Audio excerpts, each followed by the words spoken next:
Я много лет изучаю народные средства. Не по слухам, а по источникам, старым тетрадям травников, разговорам с врачами и биохимиками. И если есть корень, который встречается почти в каждой культуре мира, это имбирь. Его не рекламировали, его просто использовали. В Индии имбирь называли огнем пищеварения, в Китае– корнем дыхания, в Европе– пряностью, что прогревает кровь. И важно понять, имбирь не пьют как чай на авось, его применяют по правилам, иначе эффекта не будет. Первое правило – форма. Свежий корень работает иначе, чем сушеный порошок. Свежий для обмена веществ, иммунитета и сосудов, сухой для суставов, простуды и пищеварения. Ошибка многих – использовать один и ждать всех эффектов сразу.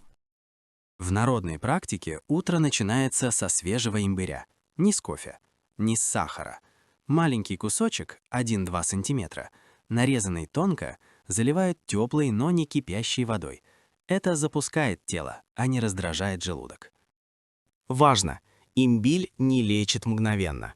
Он работает накопительно. Старые травники говорили, корень любит терпеливых. Минимальный курс – 7 дней, оптимально – 21 день. Именно за это время организм начинает отвечать. Один из самых известных народных рецептов – имбирь с лимоном и медом. Но есть нюанс. Мед никогда не добавляют в горячий напиток, только когда температура стала теплой, иначе он превращается просто в сладость. Этот напиток применяли для поддержки иммунитета при хронической усталости после болезней. Его не пьют литрами.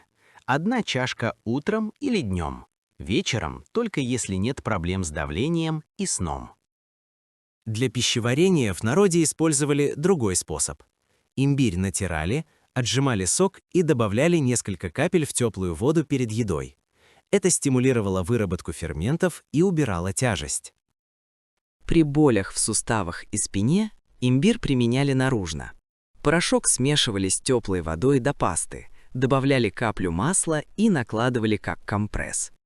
Это не чудо, а мягкое прогревание и улучшение кровотока.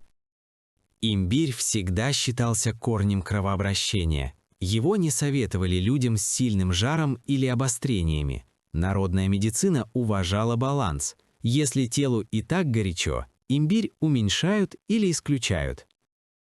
Для дыхательных путей использовали имбирный отвар с гвоздикой. Не для вкуса, для усиления эффекта.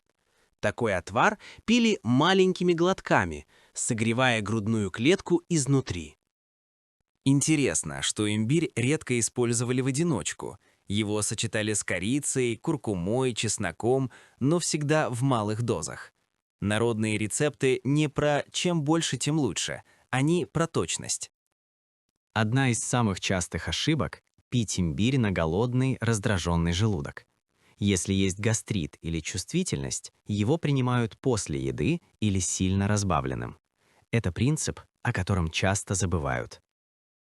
Вечером имбирь применяли иначе. Тонкий ломтик добавляли в теплое молоко или травяной настой. Не для бодрости, а для мягкого расслабления мышц и сосудов. Народная медицина никогда не обещала, что имбирь лечит все. Она говорила другое. Он помогает телу вспомнить, как работать правильно. А это большая разница.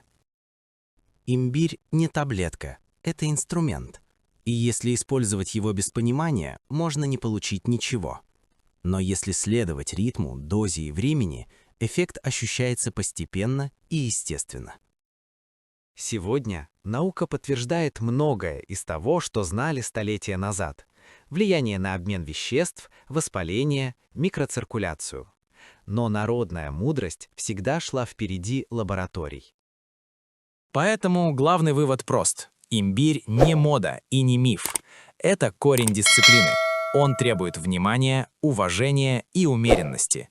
И тогда он работает. Я рассказываю об этом не как рекламу и не как сенсацию, а как знание, которое передавалось тихо, от человека к человеку, потому что оно действительно помогало. Спасибо, что досмотрели это видео до конца.